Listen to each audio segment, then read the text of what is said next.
여러분, 그동안 잘 지내셨습니까? 이동춘 교수입니다. 아침 저녁으로 춥다는 느낌이 들 정도로 일교차가 심하네요. 건강 어떠신가 모르겠습니다. 건강 유의하실 수 있기를 바랍니다. 어, 날씨는 계속해서 우리를 유혹하고 우리는 공부를 해야 하고 오늘 수업 시작하겠습니다. 네, 오늘은 9주차 강의네요. 이제 절반이 넘어섰다는 얘기입니다. 고생 많이 하셨습니다. 앞으로 더 있기는 하지만 오늘은 김정은이 구상하는 북한, 김정은은 어떤 북한을 구상하고 있는지를 살펴보도록 하겠습니다. 네, 그것의 첫 번째, 그리고 다음 주에는 두 번째 김정은의 북한 구상에 대해서 살펴보도록 하겠습니다. 어, 그러니까 어, 김정은 국무위원장이 구상하는 북한.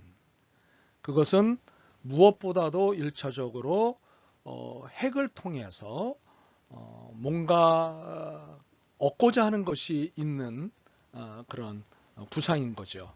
그것에 대해서 오늘 수업을 진행을 하도록 하겠습니다. 김정은이 구상하는 북한은 핵을 통해서 무엇을 얻고자 하고 무엇을 이룩하고자 하는가라고 하는 것이지요. 네.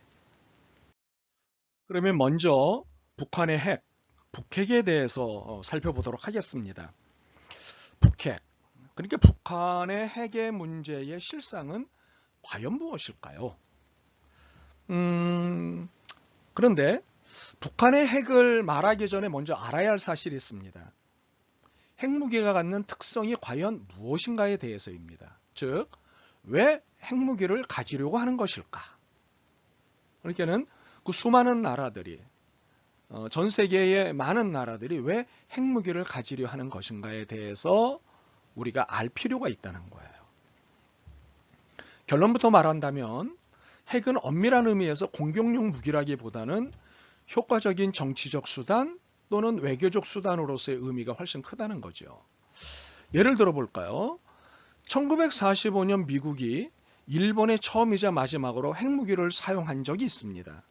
이후 현재까지 많은 나라들이 핵무기를 가지고 있어요.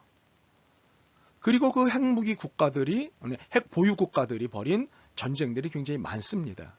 그런데 단 한 번도 1945년 미국이 사용한 이후 단 한 번도 그 어느 나라에서도 실전에 핵무기가 사용되지 않았다는 것. 바로 그것이 증거가 되는데 공격용 무기라기보다는 효과적인 정치적 수단 혹은 외교적 수단으로서의 의미가 훨씬 크다는 거예요. 네. 걔는 공격용으로 사용하지 않는다는 거예요. 왜 그럴까요? 거기에는 이유가 있습니다. 우선 핵무기는 재래식 무기와는 다르게 군인과 민간인은 구분할 수 없는 불특정 다수에 대한 무차별적 살상을 일으키기 때문에 그래요. 그 비인도적 성격에 대해 국제적으로 용인받지 못하는 것이 사실이에요. 네. 그러니까는 군인을 상대로 해서 무기가 사용되어져야 되는데 아무런 방어력도 없는 저항하지도 않는 민간인들에게 피해를 주는 것에 대해서 국제적 용인을 받지 못하는 거죠. 또한 핵은 최초 피폭에 의한 피해 못지않게 사용 후에 방사능에 의한 2차 피해, 3차 피해가 더 크기 때문이죠. 그래서 어느 한 나라가 실전의 핵을 사용한다고 할 때 국제사회에서의 고립을 면하기가 쉽지 않을 것입니다. 네. 그 고립을 감당하기가 어려울 거예요. 그래서 이제 국제적으로 핵확산 금지 조약이라는 것을 만들었습니다. NPT라고 줄여서 말하는데 여러분이 기억할 필요가 있으시죠? NPT. 예. 핵확산 금지 조약인데 이 핵확산 금지 조약이란 핵의 이러한 위험성과 야만성을 사전에 방지하기 위한 국제적인 노력으로 이 법이 만들어진 거죠. 물론 이 조약에 들어있는 일방적인 강대국의 횡포가 많기는 해요. 그렇지만 뭐 오늘은 논외로 하겠습니다. 이 주제만 갖고도 굉장히 긴 얘기를 해야 되기 때문에 오늘은 수업에서 논외로 하겠습니다. 따라서 핵을 사용한다는 것, 그것은 너뿐 아니라 나도 죽는다는 각오를 하지 않으면 영안에서 사용하기 어렵다는 것이죠. 예. 더구나 초강대국이 아닌 제3세계 국가가 핵을 소유하거나 실전에 사용한다는 것은 국제적 반발과 고립을 자초해 승전의 효과를 상쇄하고도 남을 것입니다. 사실 오늘날 한 나라가 핵을 보유하려면 그 준비 단계에서부터 기존 강대국을 비롯한 국제적인 압력과 위협은 물론 수많은 제재와 간섭을 받아들여야 합니다. 그렇기 때문에 득보다 실이 커요. 그럼에도 불구하고 초강대국이 아닌 제3세계 국가들이 한사코 핵을 보유하려는 이유는 과연 무엇 때문일까요? 이거 굉장히 궁금해야 합니다. 또한 그런 마음, 핵을 보유하고자 하는 마음이 생기는 것은 언제 이런 마음이 생기는 것일까요? 네. 왜 그럴까요? 뭐 핵과 연관하지 않더라도 일반적인 태도에 있어서 어떤 마음, 주먹을 불끈쥐게 만드는 마음, 그리고 소리를 지르고 싶은 마음, 욕을 해대고 싶은 마음, 그런 마음이 우리에게는 언제 생기는 것일까요?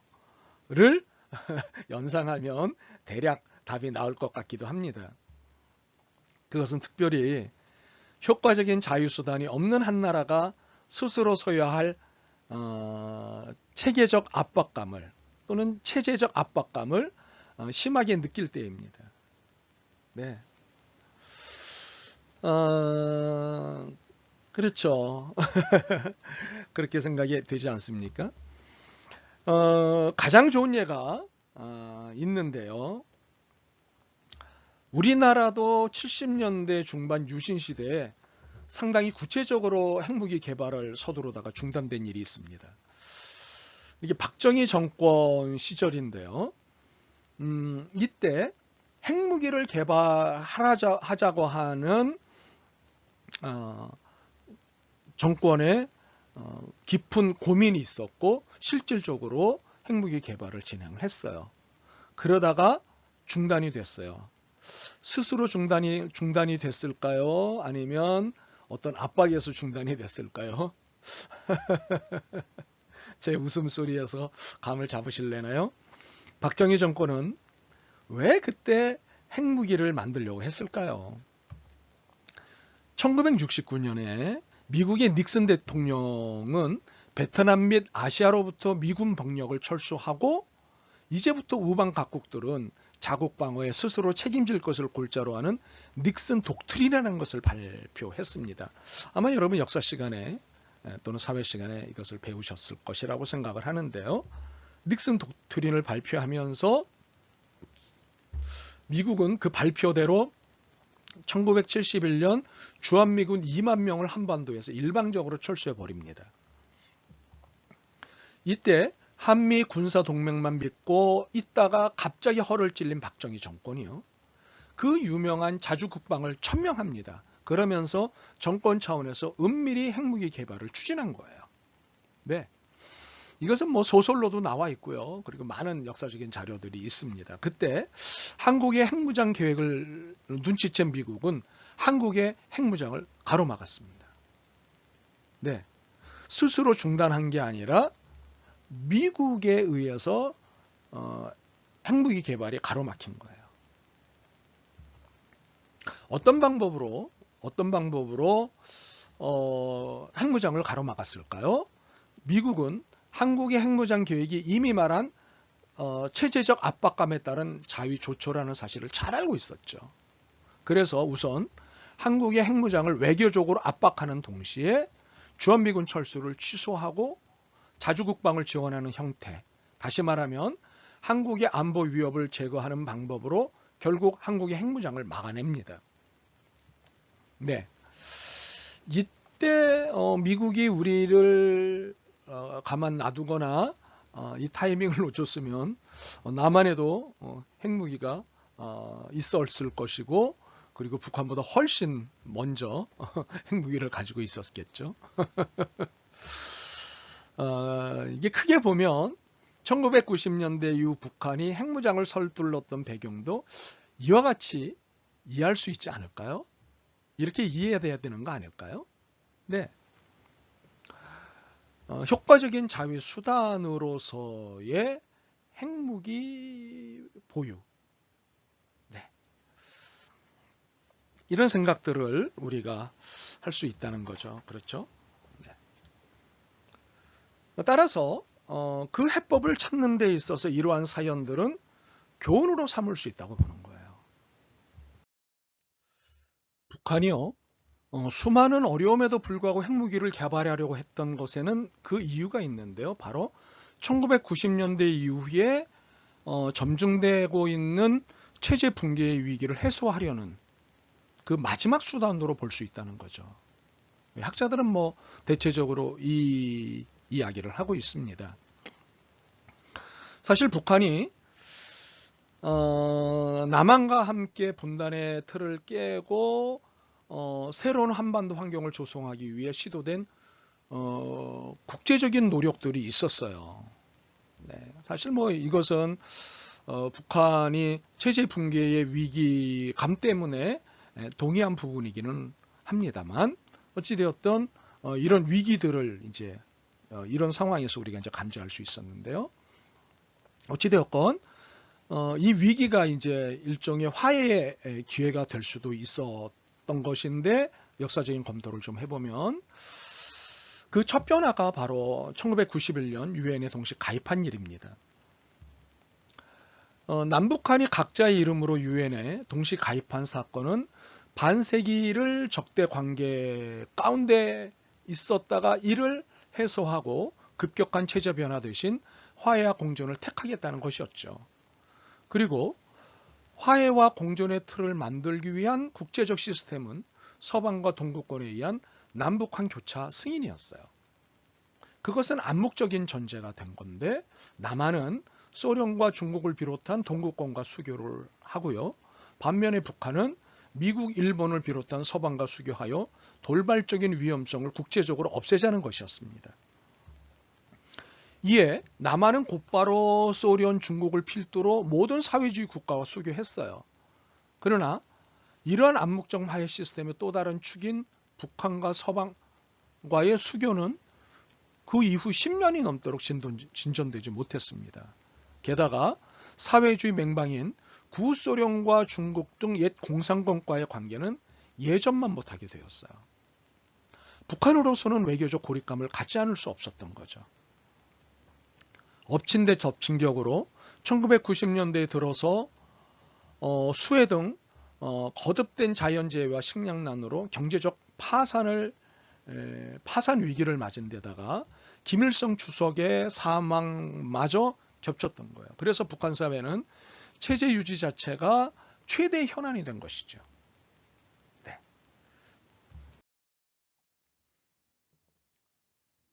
이렇게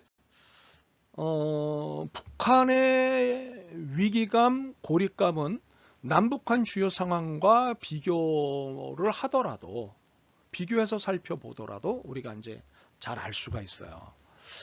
2018년 4월 29일 한국은행이 국내 정부기관의 자료를 통해서 추산한 북한의 명목 국민총소득 GNI가 2016년 기준 36조 4천억 원 수준입니다. 남한의 당시 명목 GNI는 1639조 1000억 원이었어요.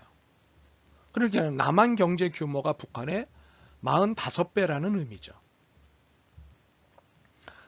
이때 남한의 수출액은 4,954억 3천만 달러로 북한의 28억 2천만 달러보다 175.7배가 많았습니다.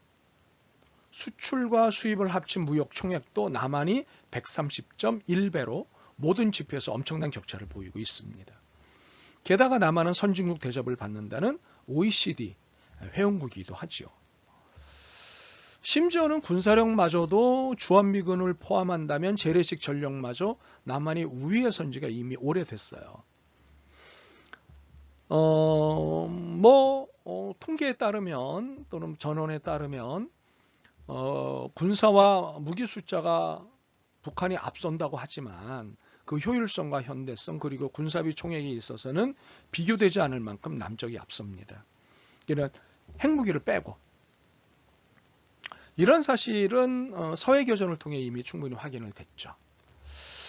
여기에 이제 북핵을 말하기는 합니다만 사실은 뭐 남한은 벌써 50년이 넘도록 미국의 핵우산 보호 아래 있지 않습니까? 그래서 정치, 경제, 사회, 문화, 외교 등 모든 부분에 있어서 이미 압도적인 우위를 남한이 북한에 대해 가지고 있고 그러니 남한은 어차피 통일 문제를 포함한 남북관계의 주도권을 물리적으로는 확보하고 있다고 볼 수 있는 것입니다.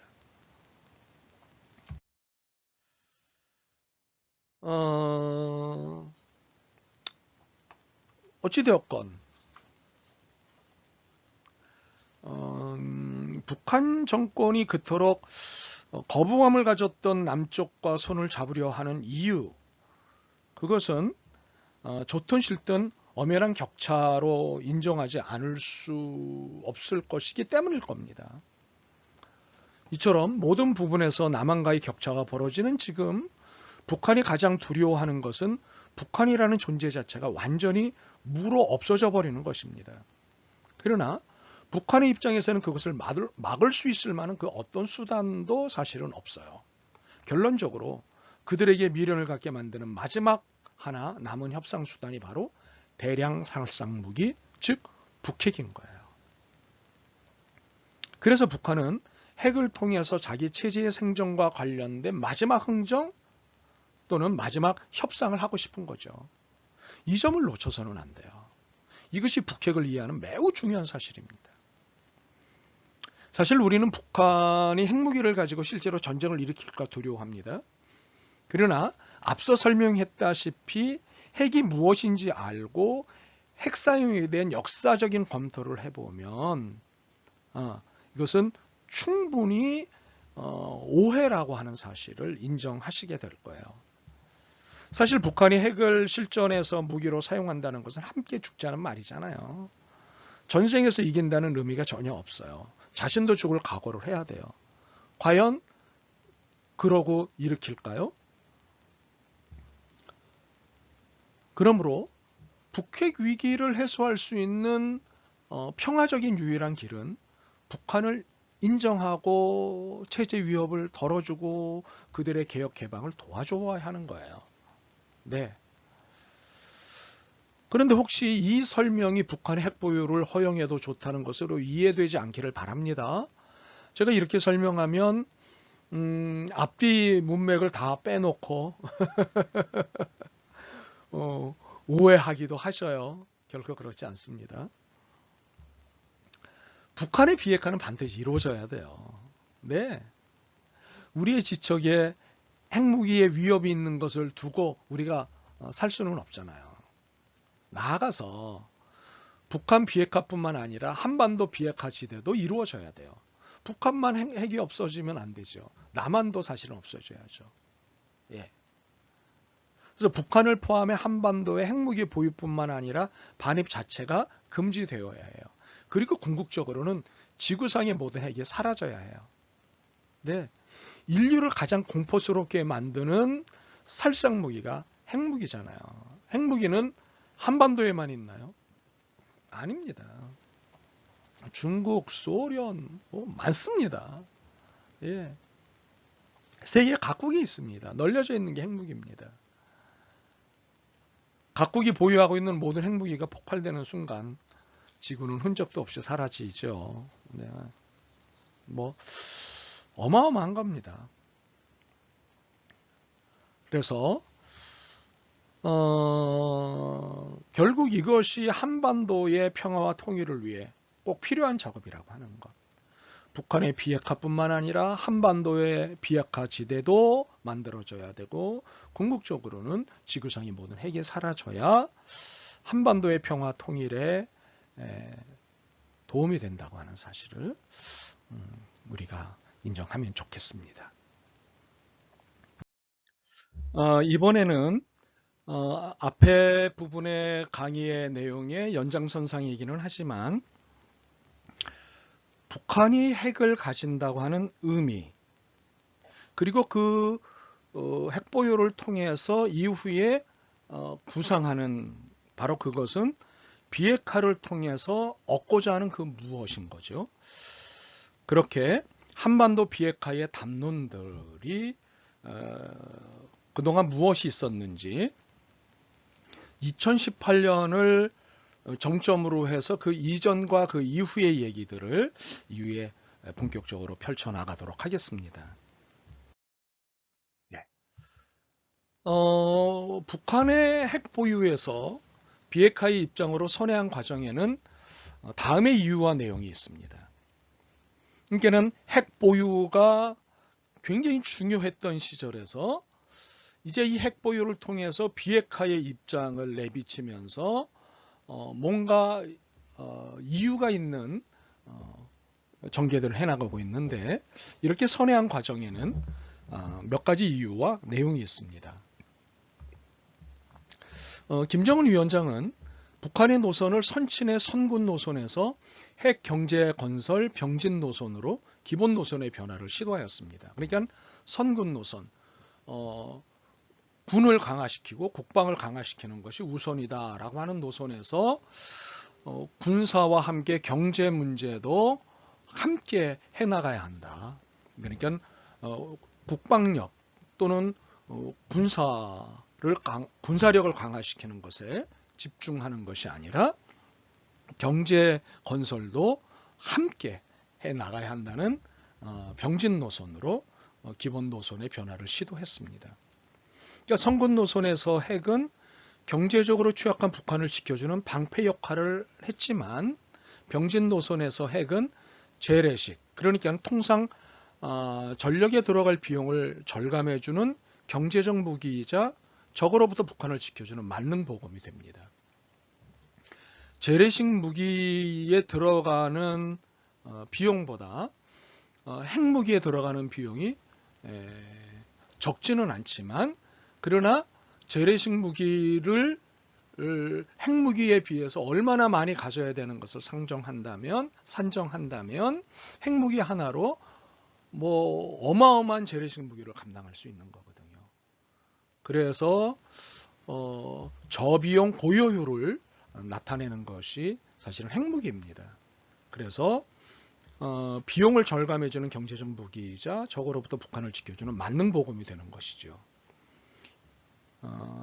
김 위원장은 선친이 이룩한 핵기술을 더욱 고도화하고 경량화합니다. 그리고 규격화하고 표준화해서 그렇게 핵무기를 개발하고 장거리 미사일을 개발하였죠. 지금은 ICBM, 대륙간 탄도미사일이라고 하는 미국 대륙에까지 날아갈 수 있는 장거리 미사일을 개발한 거죠. 이러한 핵무기의 고도화, 경량화, 장거리화를 바탕으로 김정은은 조부와 부친이 고수해온 자위용, 방어용, 체제 생존 수단으로서의 핵무기에서 나아가 공격용으로 핵을 사용할 수 있음을 천명합니다. 이제는 세계 최강이라고 하는 미국 본토까지 날아갈 수 있는 미사일을 개발했고 위력을 나타낼 수 있는 핵무기를 보유했다고 하는 것. 네, 이것은 이제는 방어용이 아니라 공격용으로까지도 핵 개발을 시켜놓은 거죠. 그는 2013년 핵의 선제 공격을 밝힌 선제 타격론, 우리식의 정밀 핵 타격을 천명한 이래 2017년 상반기까지 핵 공세를 이어갔습니다. 그러나 2017년 하반기에 들어서 김정은 위원장은 핵무기와 장거리 미사일 개발을 완성했다고 선언하고는 핵무기를 선제 공격용이 아니라 적의 공격에 대비한 억제력으로 규정을 합니다. 그러면서 선대의 방어형 핵무기론을 들고 나와서 방어형 핵무기론으로 선회를 합니다.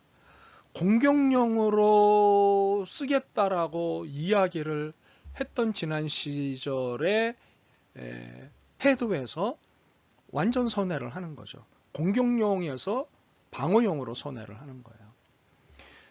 그리고 2018년에 들어서서는 핵 경제 건설 병진 노선에서 경제 건설 집중 노선으로 기본 노선을 전환합니다. 그래서 경제 건설에 집중하기 위해 비핵화를 수용할 수 있다는 유화적 자세로 돌아섭니다. 그러니까 선군 노선에서 병진 노선으로, 그리고 집중 노선으로 바꾸는 거예요. 그는 군사력을 강화시킨다고 하는 김정일의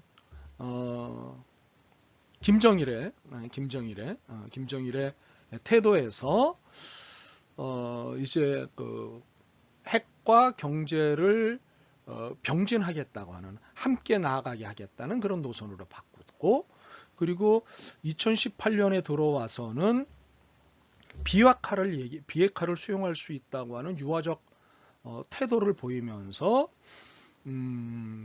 경제건설 집중 노선으로 태세를 전환합니다. 그래서 이를 실현하기 위해서 남북 정상회담, 북미 정상회담, 북중 정상회담, 북러 정상회담 등과 같은 것을 실현하고 있고, 계속해서 이것을 진행해 나가려고 하고 있는 것이죠. 네. 그러니까는 다시 한번 말씀을 드리겠습니다. 선군 노선에서 병진 노선으로, 그리고 집중 노선으로 라고 하는 것을 기본적으로 이해하실 필요가 있습니다. 그렇다면 북한의 이러한 태도는 어떤 독법으로 읽어야 할까요? 핵 소유를 두고 공격적 태도에서 수비적 태도로, 수비적 태도에서 해체적 태도로, 이렇게 태도의 변화를 보이는 이유를 어떤 독법으로 읽어야 할지에 대한 고민이 대북 이해를 갖고 있는 모든 국가에서 당시 시작되었다고 볼 수 있습니다. 굉장히 공격적이었거든요. 그러다가 수비적 태도를 보이고, 수비적 태도에서 해체, 비핵화를 할 수 있다, 비핵화를 수용할 수 있다 라고 하는 해체적 태도로 이렇게 태도의 변화를 보이고 있는 이유, 상당히 전 세계가 놀랐죠. 네. 그러나 핵무장, 핵보유를 시도한 국가들이 핵무장 또는 핵보유가 이루어진 시점, 혹은 보유 초기와 그 시간의 흐름에 따라 핵무기에 관한 입장과 태도 교리의 변화를 보인다는 점이에요. 그것의 일반적인 변화는 공세적에서 방어적으로 된다는 거예요. 그러니까 핵무기 개발 초기에는, 아직 핵무기가 완성이 안 된 시점에서는 공세적으로 나와요. 공격적으로 나와요.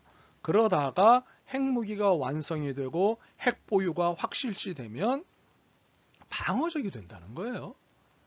이게 전 세계 핵을 개발해서 가지고 있는 국가들이 지금까지 보여준 태도예요. 네, 마치 교리처럼 교리처럼, 진리처럼 그렇게 태도의 변화를 보인다는 거예요. 미국, 영국, 프랑스, 파키스탄의 예를 보면 핵무기 보유 초기에는 핵무기를 공세적으로 활용하려는 교리를 가지지만 시간이 흐름에 따라 핵무기를 억제용으로 사용하려는 경향을 보이고 있어요. 그렇다면 북한도 이런 일반성을 보이는 것이 아닐까라는 거죠. 네. 그러니까 핵무기를 정말 사용하겠다라고 하는 의도보다는 다른 의도가 있다는 거죠. 그러면 우리가 2018년을 기준으로 해서 그 이전에 북한의 핵에 대한 입장과 2018년 이후 북한의 핵에 대한 입장의 변화, 그 차이, 그 내용, 그것에 대한 여러 의견들, 어떤 담론들이 있었는지를 살펴보는 것이 좋겠습니다. 그러면 왜 2018년이냐? 2018년은 여러분이 아시다시피 두 차례의 공식적인 남북 정상회담이 있지 않았습니까? 하나에 그것도 2번씩이나. 그리고 비공식적으로 한 번에 남북 정상회담이 있었습니다. 큰 틀에서 보면 자그마치 3차례나 남북 정상회담이 있었던 해. 그래서 한반도의 평화를 기대하고 통일에 대한 기대감이 굉장히 높았던 그런 2018년. 거기까지 오는 과정에서의 있었던 담론들과 그 엄청난 일들이 벌어졌던 2018년도 이후에 북한의 핵에 대한 어떤 담론들이 있었고 비핵화에 대한 어떤 담론들이 있었는지를 살펴보겠습니다. 먼저 2018년 이전의 담론들은 무엇이 있었는지 살펴보죠. 북한이 2005년 2월 10일 핵무기를 보유했다고 선언을 한 이후 한반도의 긴장은 상시화가 되었습니다. 이건 상식적으로도 생각할 수 있죠. 그렇죠? 그러나 이 긴장은 한반도에만 국한되지 않고 동아시아 그리고 세계 패권국으로 자리하고 있는 미국도 긴장의 당사자가 되었어요. 그도 그럴 것이 될 수 있으면 핵을 보유하지 못하도록 미국이 그동안의 정책을 펴왔거든요. 이미 만들어진 것이나 이미 손을 쓸 수 없는 힘을 가지고 있는 나라들에 대해서는 어쩔 수 없었지만 그렇지 않은 나라들에 대해서는 핵무기를 보유하는 것을 억누르고 있었거든요. 억눌려 왔거든요. 억눌렀거든요. 네. 특히 북한의 ICBM, 그러니까 대륙간 탄도미사일이죠. 북한의 ICBM의 개발로 인해 미국의 긴장은 고조 상태가 되었어요. 이로 인해서 국제사회의 결의에 의해 대북 제재는 더욱 강화되었고 제재가 강화될수록 남북 간, 북미 간, 북일 간의 긴장과 갈등은 더욱 고조되었어요. 그럴 수밖에 없죠. 그렇죠? 네. 이러한 긴장과 갈등은 서로 마주보고 달리는 미친 기관차와 같았어요. 폭주기관차 같았다고요. 결국 강력한 경제 제재를 중심으로 한 북한 완전 봉쇄론을 통해 완전한 비핵화 또는 북한 붕괴론이 기획되었던 거예요. 그러니까는 결국 각종 제재를 견디지 못하고 손을 들고 항복하지 않겠느냐라고 하는 것이 북한은 완전 봉쇄론 또는 북한 붕괴론이에요. 네. 그러나 쥐도 도망갈 길을 내주고 몰아야 쥐를 모는 고양이가 안전하다는 걸 알아요. 고양이는 일단 도망갈 길을 내준 상태에서 몰아가거든요. 만약에 막다른 골목이다, 더 이상 피할 길이 없다, 그러면 공격을 하거든요.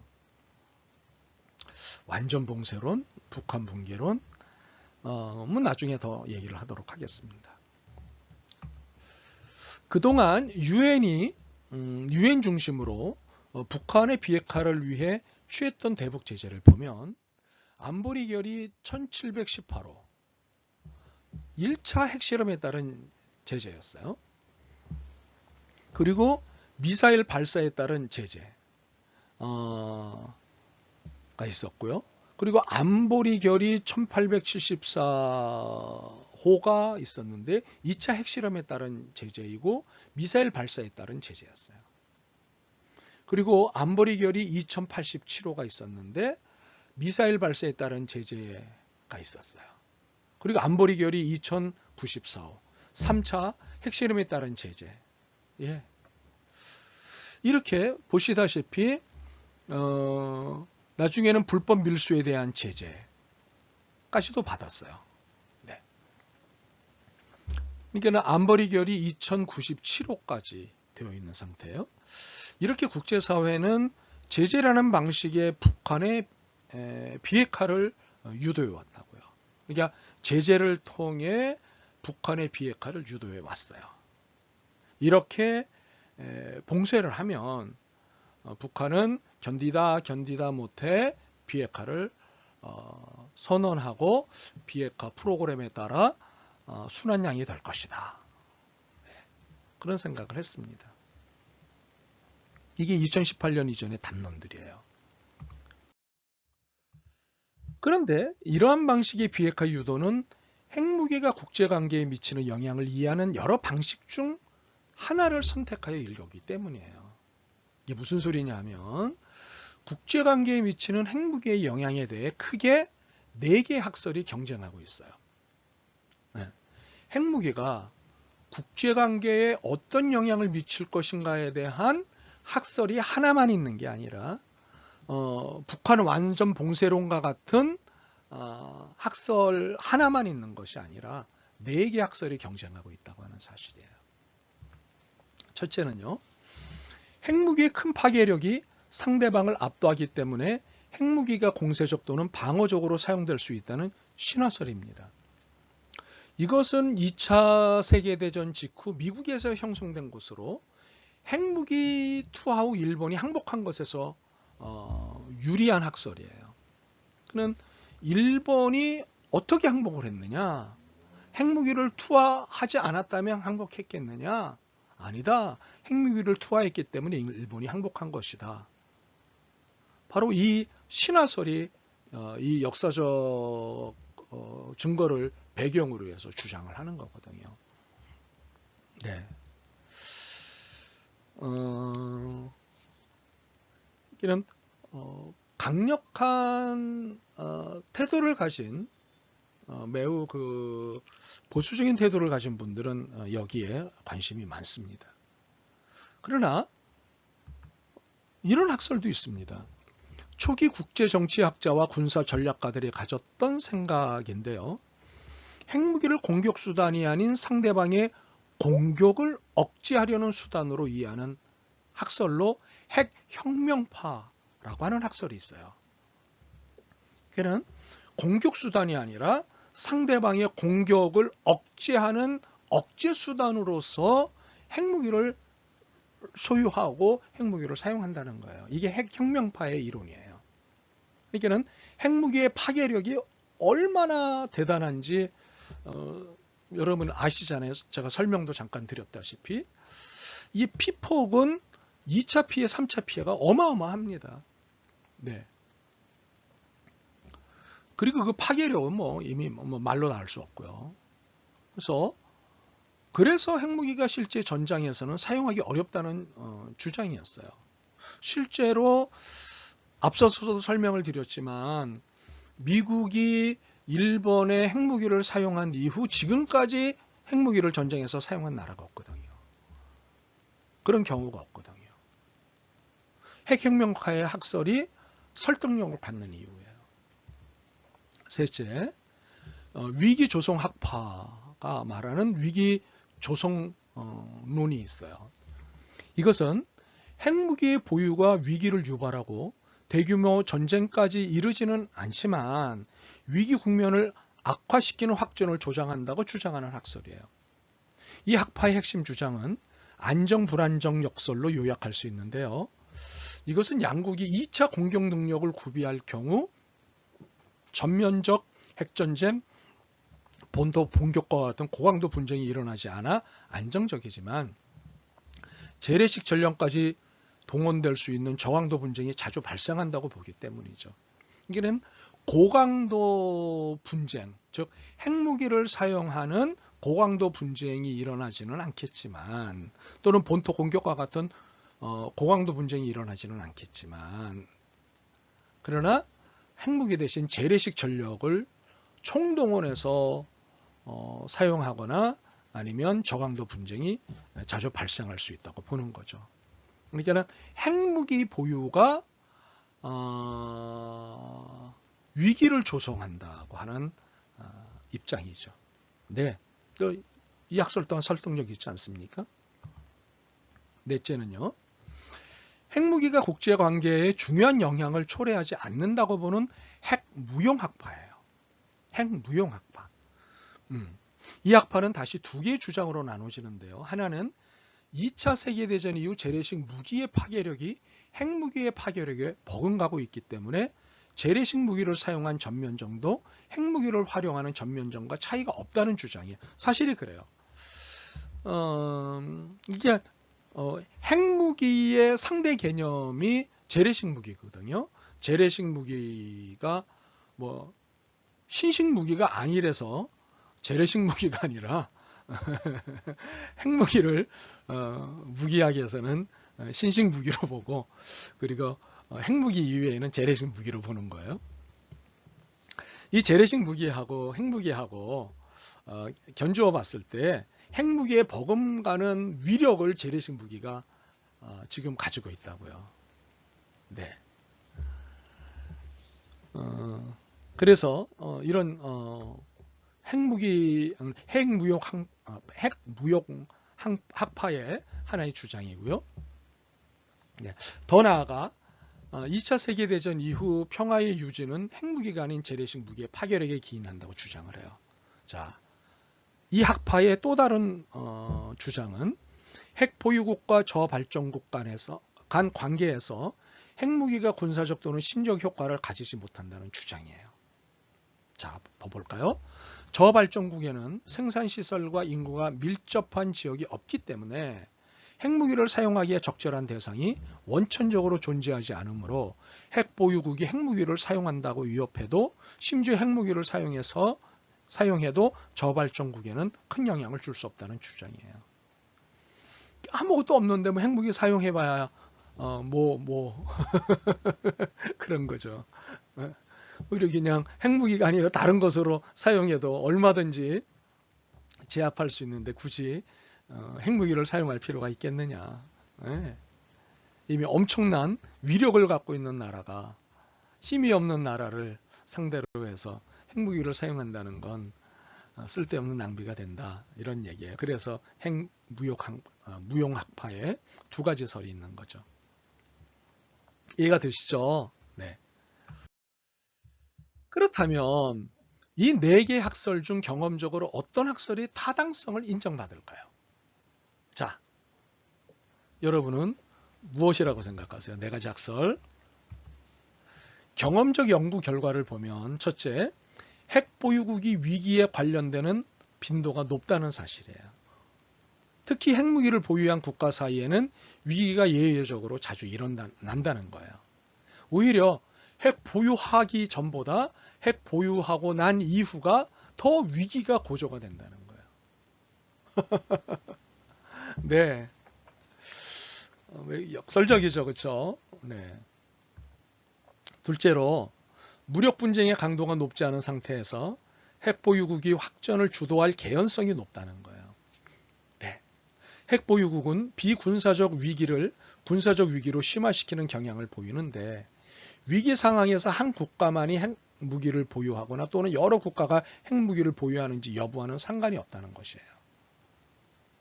핵 보유를 하는 순간 군사적 위기를 주변 국가에 심화시키고 자국에도 심화시키는 그런 경향을 보이는 거예요.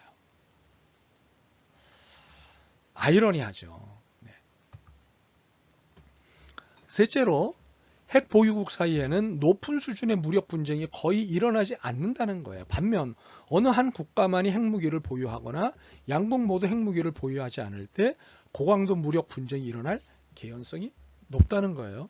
이것 또한 앞에 두 개 얘기하고는 사뭇 모순적인 그런 평가죠. 그렇죠? 네.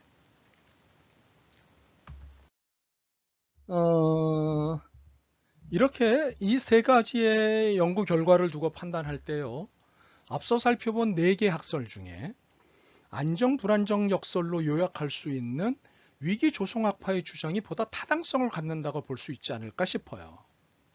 위기 조성학파. 그러니까는 핵이 보유되는 그 시점부터 위기가 만들어진다는 거죠. 그런데 이것은 안정과 불안정이라고 하는 이 상반된 상황을 동시에 만들어내고 이것들을 통해서 뭔가 어떤 이야기가 진행이 된다고 하는 어떤 안정 불안정 역설이 되는 거죠. 그렇다면 북한도 이와 같은 것일까 싶어요. 북한은 핵 보유 이후 세 가지 측면에서 주목할 만한 변화가 있는데요. 그것을 좀 살펴보죠. 첫 번째 변화는요. 북한은 2005년부터 2011년까지는 핵무기를 억제 수단으로 묘사를 합니다. 그러다가 2012년부터는 보복 공격용으로 언급을 해요. 그러다가 2013년부터 2017년 상반기까지는 선제 공격용으로 묘사를 해요. 그러다가 2017년 하반기부터 다시 억제용 무기로 묘사를 하고 있어요. 변덕스러워서 그럴까요? 이건 변덕의 문제가 아니라 전략의 문제인 거죠. 억제 수단, 보복 공격용, 선제 공격용, 다시 억제용. 근데 이렇게 태세를 그때그때 전환을 하는데 이것은 전략적인 거죠. 네. 둘째, 북한의 변화는 2005년부터 사소한 사건마저도 위기로 악화를 시켰어요. 그러니까는 일종의 벼랑 끝 전술 같은 거를 잘 사용한다고 말씀드리지 않았습니까? 극단적으로 상황을 몰고 가는 거예요. 뭐 그렇게 크게 문제가 될 것도 아닌 것 같은데 그것도 큰 사건으로 만들어서 극단적으로 분위기를 몰고 가요. 그러다가 핵 보유 이후 매년 가장 강력한 전투 동원 태세를 발동하고 있어요. 자신감의 발로인 거죠. 네. 핵 보유를 했으니 뭐 겁날 것 없다. 뭐 이런 태도인 거죠. 셋째로 북한은 2013년 상반기 3차 핵실험 이후에 3월 5일 정전협정 백지화를 선언합니다. 그리고 8일에는 남북 불가침 합의 전면 무효화를 선언해요. 그리고 판문점 남북 직통전화 단절을 우리 남한에 통보를 했습니다. 이어서 27일에는 남북군 통신선을 단절하고요. 군 통신연락소 활동 중단을 통보합니다. 4월 2일에는 영변 5메가와트 원자로의 재가동을 선언했고요. 또 8일에는 개성공단 가동 중단과 근로자 철수를 발표했습니다. 그런데 이와는 달리 미국의 전략 폭격기 재개 등의 위기가 발생하자 6월 16일 국방위원회 명의로 조선반도의 긴장 국면을 해소하고 지역의 평화와 안전을 이룩하기 위한 중대 발표를 함으로 충돌을 피합니다. 또한 2016년 목함 지뢰 사건으로 준전시 상태까지 선포가 되었지만 판문점에서 열린 남북 대화에서는 저자세를 취하였어요. 그러니까 위기가 조성되는 것은 맞지만 안정과 불안정의 역설이 나타나는 거죠. 이러한 북한의 변화를 두고 볼 때 안정 불안정의 역설인 위기 조성 학설이 한반도에서 작동되는 것으로 볼 수 있다고 보는 거죠. 특히 북한이 겉으로 내놓는 언술은 북한의 실제 마음을 표현하는 것이 아님을 볼 수 있습니다. 속과 겉이 같으면 좋겠는데 속하고 겉이 달라요. 네, 속마음을 겉으로 잘 드러내지 않죠. 겉으로 드러난 것이 속마음이 아닌 것을 알면 그 겉으로 나타나는 행동, 말, 표현 그런 것들의 진위 여부를 파악하기 위해서 오랜 경험을 통한 해석 작업이 필요한 거예요. 북한에 대해서는요. 북한은 우선 체면과 명분이 중요하다고 말씀을 드렸죠. 예, 명분과 체면을 굉장히 중요시 여기는 거예요. 그리고 벼랑 끝 전술을 통해서 위기를 극복하는 전략과 전술을 쓰는데 능하죠. 그리고 주체 사상이라고 하는 것, 네, 등등이 북한의 어떤 특성이자 특이한 부분이에요. 그런 부분들을 이해를 하고 겉으로 내놓는 행동하고 속에 담고 있는 마음을 잘 읽을 수 있어야 되는 거죠. 그러니까는 우리가 이런 전반적인 북한의 태도의 변화를 두고 볼 때 북한도 위기가 고강도의 분쟁으로 악화되기는 원치 않는다는 것을 추정할 수 있어요. 네. 이거는 뭐 너 망하게 하려면 나도 망할 수밖에 없다는 걸 알고 있는 거죠. 예. 너를 공격하는 순간 나는 완전히 끝난다는 것도 뭐 알고 있는 것 아닐까요? 네. 아, 출석 체크입니다. 국제관계에 미치는 핵무기의 영향에 대한 4개 학설이 있습니다. 소개해드렸습니다. 무엇인가요? 그 4개 학설을 적어서 보내주시면 되겠습니다. 네, 계속해서 보도록 하죠. 그렇다면 미국과 유엔을 중심으로 가하고 있는 대북 제재 강경책은 바람직한 것일까요? 과연 강력한 대북 제재를 가하고 있기 때문에 북한의 태도에 변화가 있는 것일까요? 질문을 할 수밖에 없어요. 네, 대북 경제 제재는 북한의 태도에 변화를 가져오고 있는가? 대북 제재 강경책은 바람직한가? 라고 하는 질문이에요. 이런 질문을 하는 것은 북핵 문제는 북한의 태도 때문이라는 주장에 의문을 갖기 때문이에요. 지금으로부터 십수년 전인 2005년 9월 19일에 발표한 제4차 육자회담 공동성명인 9.19 공동성명이 이행되지 않은 탓이 북한에 있다고 알려져 있어요. 그러나 실은 미국의 방해로 즉시 이행되지 않은 거예요. 이것은 후에 밝혀졌고 이제 이 사실은 학계에서 정리가 다 된 상태입니다. 그러니까는 9.19 공동성명이 직후에 문제가 생겼어요. 그러나 이행하지 않는 것이 북한에게 있었다라고 알려졌지만 나중에 미국의 방해 때문이었다라고 하는 걸 알게 된 거죠. 북한의 모든 핵무기와 핵 프로그램을 포기하는 대가로 체제 안전 보장은 물론 경제, 에너지 분야에 지원을 해주는 내용으로 9.19 공동성명과 이 선언이 채택을 했다고요. 그래서 이 선언은 북한이 검증 가능한 비핵화를 통해 핵포기를 수용한 첫 번째 문서였어요. 그리고 2005년, 지금으로부터 15년 전이죠. 15년 전에 약속한 이것이 그대로 이행이 됐다면 아이고 얼마나 좋았을까 싶어요. 당시 비핵화의 단계를 1단계 폐쇄, 2단계로 불능화, 3단계로 신고 검증, 4단계로 폐기로 상정을 해요. 아주 촘촘하고 구체적으로 약속을 서로 한 거예요. 그런데 이러한 합의가 이행되지 않았어요. 합의 직후 미국은 북한이 마카오에 있는 방코델타 아시아 BDA를 통해 불법 자금을 세탁했다는 의혹을 제기했어요.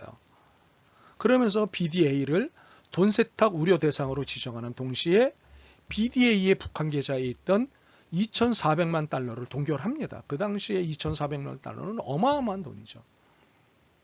이것은 세계 20여 개 금융기관의 대북 거래 중단으로 이어졌기 때문이에요. 네, 이어졌다고요. 이런 상황에서 9.11 선언은 이행될 수가 없었죠. 북한의 입장에서 보면 뒤통수를 친 거죠. 뒤통수를 맞은 거죠. 미국이 뒤통수를 치고 북한은 뒤통수를 맞은 셈이 된 거예요. 예, 이미 알고 있었다면 이미 알고 있었다는 거예요. 그런데 알고 있으면서 합의를 유도하고 발표를 하자마자 그 다음에 바로 직격탄을 날렸으니 뭐 이것은 쉽게 감정을 가라앉힐 수 있는 것이 아니지 않을까요? 네, 우리의 일반적인 인생사에서 볼 때 말이죠. 인생사로 볼 때도 그렇지 않을까요? 그러니까 늘 아쉬워요, 저는 이 부분이요. 9.19 선언, 그러니까는 지금으로부터 15년 전인 2005년 9월 19일에 발표한 9.19 선언에서 모두가 약속을 지켰다면 정말 정말 지금과 같이 힘들게 이 문제를 풀지 않아도 되는 거거든요. 정말 분위기 좋았거든요. 정말 분위기가 좋았거든요. 네. 제가 왜 이렇게 아쉬워하는지 느낌을 받으셨으면 좋겠습니다. 네. 이에 대해 당시 많은 전문가들은 미국이 진심으로 북한의 비핵화를 원하는지 의문을 제기해요. 미국 정말 북한이 비핵화 되기를 바라느냐, 이런 질문까지 했다고요. 북한의 비핵화 공동선언 직후에 이루어진 미국의 경제제재 조치에 대해서 전 세계가 비난을 하면서 불만을 표시했어요. 다음 해인 2006년부터 북한은 장거리 미사일과 핵무기 개발에 박차를 가합니다. 2006년 7월 15일 대포동 2호 1기를 포함한 7기의 미사일을 발사해요. 2006년 10월 9일에 첫 핵실험을 강행합니다. 이런 상황에서 다급해진 것은 미국이에요. 그리고 국제사회예요. 미국과 국제사회는 북한과의 대화를 재개하죠. 그래서 2007년 1월에 개최된 육자회담 대표회담에서 미국은 북한 측에 BDA와 관련된 금융제재를 30일 이내에 해제하기로 약속을 합니다. 이건 지켰어요. 그러니까 딴 얘기로 가면 안 되겠다 싶기는 하지만 북한의 벼랑 끝 전술이 통하는 거죠. 그러니까 자꾸만 북한은 벼랑 끝 전술을 구사하는데 이게 위험한 거예요. 북한도 위험한 거고 사실은요. 이것을 지켜보고 대화해야 되는 남한도 힘든 거예요. 네. 그러니까 이러한 태도를 보이니까 북한에 대한 이해가 적거나 안 하려고 하는 분들은 북한에 대해서 계속해서 마이너스 점수를 매기고 있는 거죠. 북한은 진실이 없다. 진실성을 가지고 있지 않다. 그러면서 말이죠. 이후 대화가 지속되어서 9.19 선언 이행을 위한 2.13 합의가 이루어졌는데 이는 2005년 9월 19일 선언한 내용이 미국 때문에 이행되지 않다가 1년 반이 지난 후 다시 이행하기로 합의한 거예요. 근데 문제는 9.19 선언에서 미국이 보여준 태도에 크게 상처를 입었기 때문에 이후에 합의하는 것들이 참 쉽게 진도가 나가질 않아요. 오늘 여기까지 오는 거예요. 네. 정말 아쉽고도 아쉬운 부분이에요. 저 이 부분 강의할 때마다 여기서 시간이 많이 늘어져요. 아이고 참. 그렇게 만약 9.19 선언이 즉시 이행되었다면 북한의 핵실험이 이루어지지 않았을 수도 있었다는 추정을 가능하게 한다는 거죠. 네.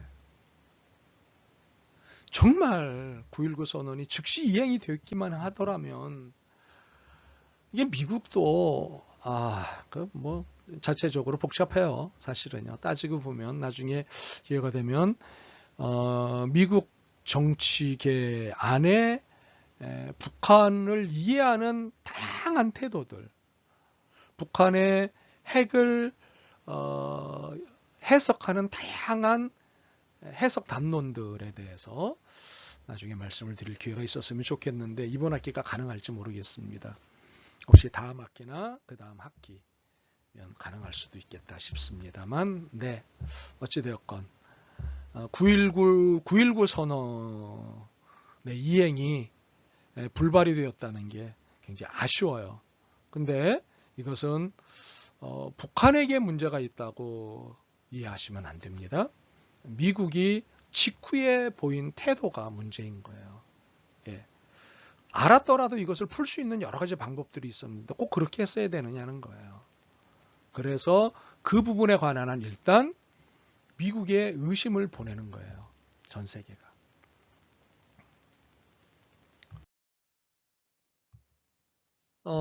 이러한 가능성의 추정은 2018년 김 위원장의 신년사뿐만 아니라 2018년 4월 북한 노동당 전원회의 결정문을 통해서도 점쳐지는 부분이에요.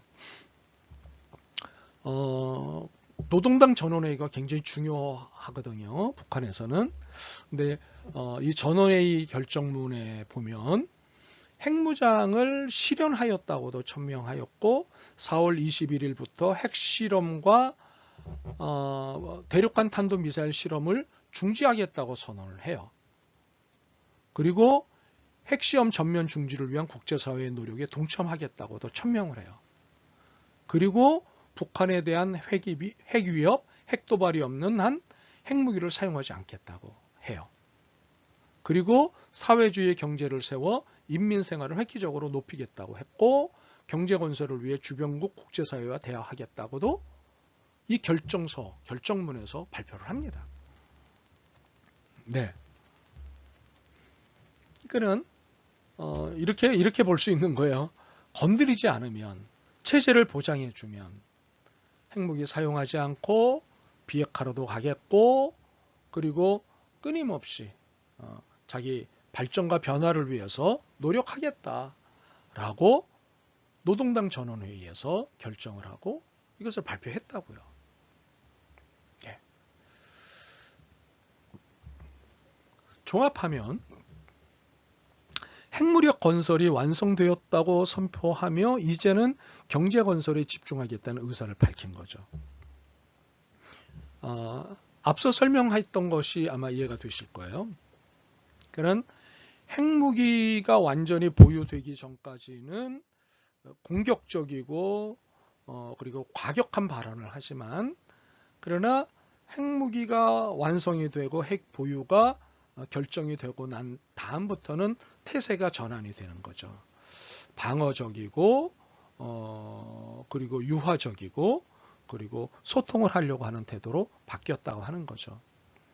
궁극적인 목적은 군사력 강화에 있었던 것이 아니라 경제력 강화에 있었다는 것, 체제 보장을 받는 데 있었다는 것, 이런 것들을 우리가 들여다볼 수 있는 것입니다. 이러한 변화를 좋은 의도로 보면 더 이상 불량 국가가 아닌 핵무기를 가진 정상 국가로 활동하겠다는 것이죠. 더 이상 우리를 불량 국가라고 부르지 말고 악의 축이라고 정리하지 마라. 핵무기를 가진 정상 국가로 우리를 인정하라 라는 거죠. 체제 보장을 해달라는 건 그 체제를 건드리지 말고 정상 국가로 인정하라 라고 하는 거죠. 그러나 이러한 변화는 북한이 1948년 9월 정권 창설 이래 대남 정책과 전략은 전술에는 변화가 있었기에 목표와 전략에도 근본적인 변화가 있었을 것이라는 것은 낭만적 태도라고 일침하는 입장도 있어요. 네. 속과 겉이 다른 북한을 어떻게 믿느냐? 네. 이 입장이 주장하는 바는 북한의 협상 전략은 남조선 혁명론에 종속되고 운용되고 있기 때문이라는 거예요. 여기에 입각한 협상관이기 때문에 민족적 화해가 아닌 대남 적과 통일을 위해 임기응변적 탄력적 운용 전술을 사용하는 것뿐이라고 보는 거예요. 그래서 북한의 대남 협상 전략은 5가지인데 민족공조, 남남갈등, 반미, 핵평화론, 실리추구라는 것이죠. 그렇기 때문에 북한에 대해 끊임없이 의심하며 협상에 임해야 한다는 그런 의심학파가 있어요. 네, 끊임없이 의심하라. 그리고 그 의심을 또 아니죠. 그 의심을 계속 추가해서 의심하라. 여러분, 의심하면 절대 대화 안 됩니다. 네. 소통이라고 하는 게 굉장히 필요하잖아요. 남북관계에 있어서. 남북관계가 평화적으로 풀어져 가기 위해선 소통이 굉장히 중요한데 이 소통에서 끊임없이 의심을 하면 굉장히 힘들어요. 물론 궁금해야 되고 그 궁금함이 풀어져야 하기는 하지만 네, 믿을 수 없다, 절대 믿을 수 없다는 걸 전제한 의심은 굉장히 소통을 방해하고 소통을 닫아버리는 거죠. 그런데 미국은 의심할 일이 없을까? 역으로 질문을 사실 또 하고 싶어요. 남한은 어떤가?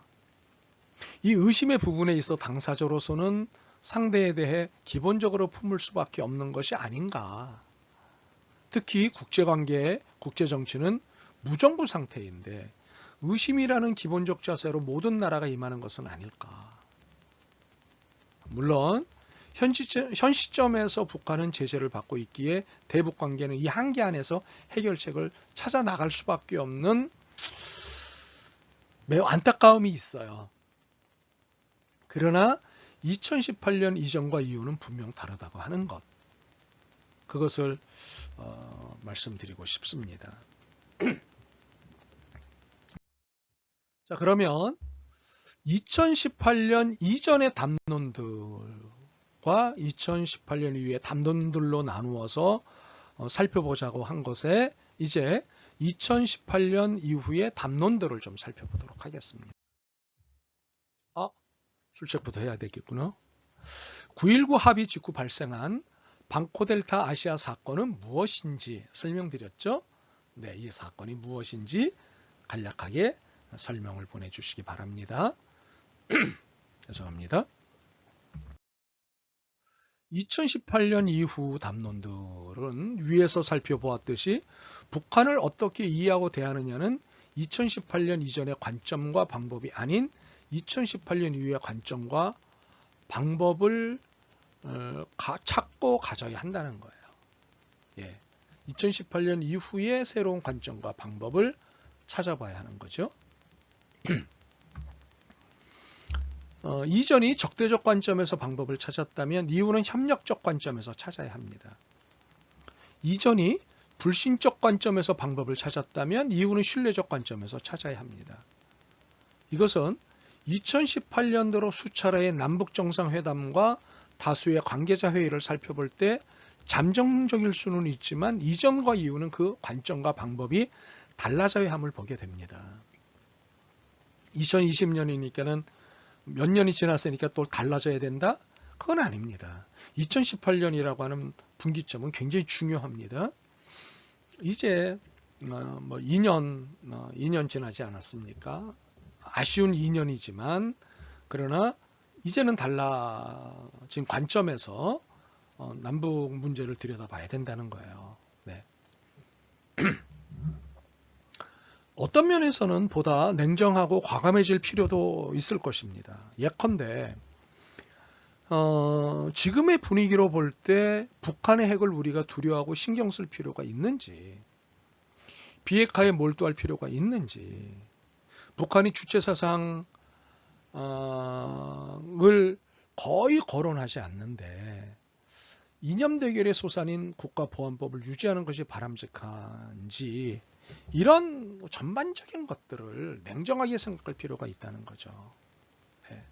이게는 평화로 가기 위해서는 갈등과 긴장 상태를 누그러뜨리는 평화의 상태로 가기 위해서는 그 평화를 방해했던 긴장과 갈등을 고조시켰던 수많은 법과 제도와 태도와 입장들을 조금은 달리 생각하고 달리 정리해야 되는, 새롭게 개편해야 되는 것은 없지 않는가. 이 모든 것을 냉정하게 생각할 필요가 있다는 거죠. 또한 급변하는 남북한 관계에 맞도록 관계가 더 진전될 수 있도록 우리의 마음 그리고 제도법 정책의 전환이 필요하다는 거죠. 바로 앞서 설명드렸던 것이죠.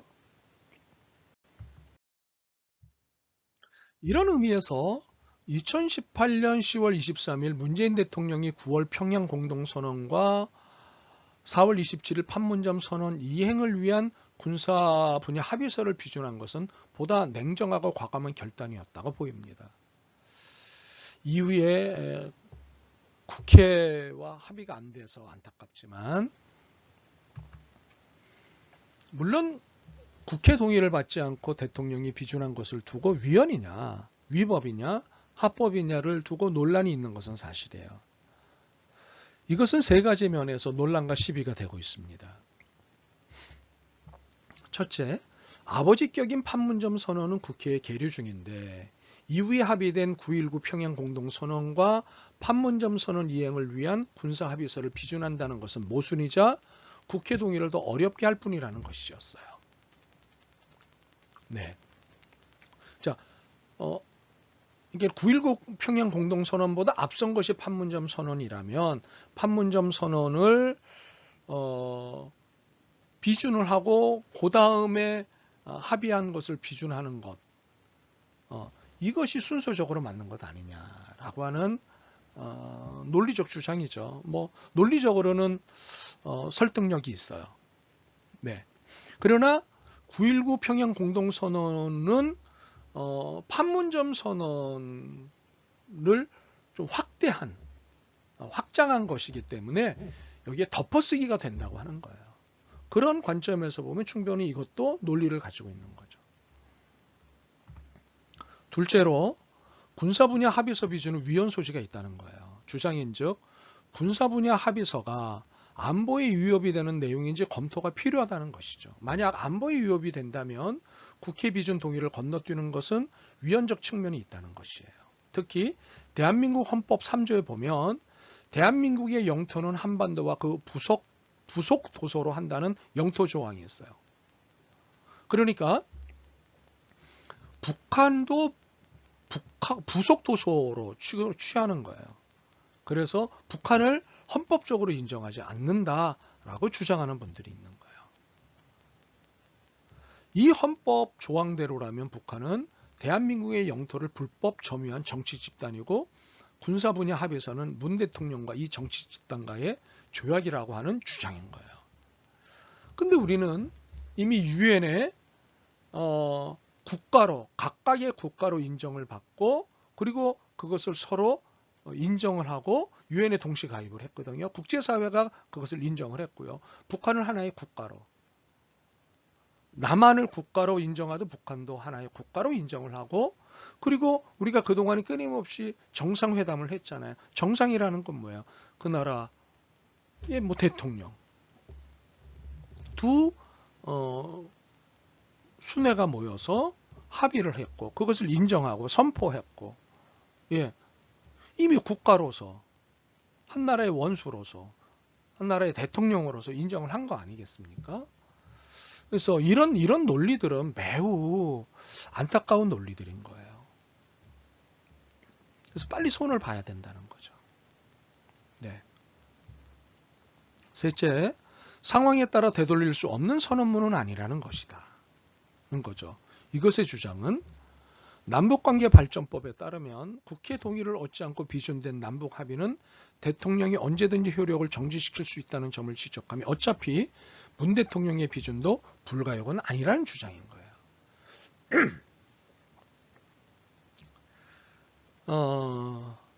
그래서 뭐 상황적이다. 되돌릴 수 없는 것이 아니라 되돌릴 수 있는 가역이라는 거예요. 네.